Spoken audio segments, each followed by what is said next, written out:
Kira Veda Morning TV kuri channel yacu ya YouTube.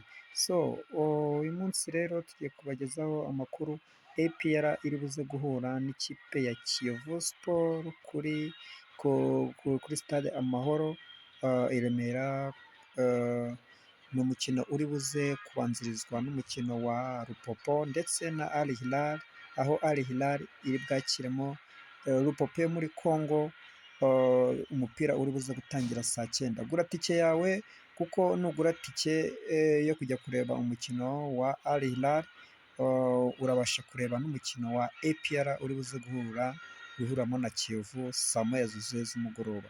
Ni ukuvuga ngo rero Rupopo yo muri Congo iraza guhura na Al Hilal ku isaha ya saa 9. Nyuma y'umukino rero haraza gukurikira umukino wa APR uri buze guhuramo na Kiyovu. Gura itike imwe ugende wirebere imikino ibiri.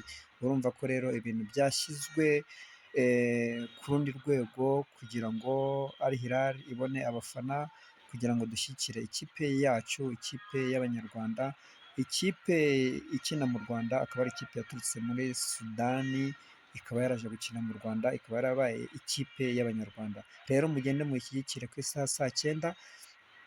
Nyuma yaho rero kubera ko uraba waguze tike, uraza kureba n'umukino uri buhuze APR ndetse na Kiyovu.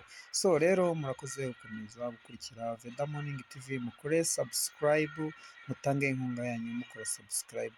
Turabashimiye cyane kandi mukomeze kugira umunsi mwiza wa Sevenant.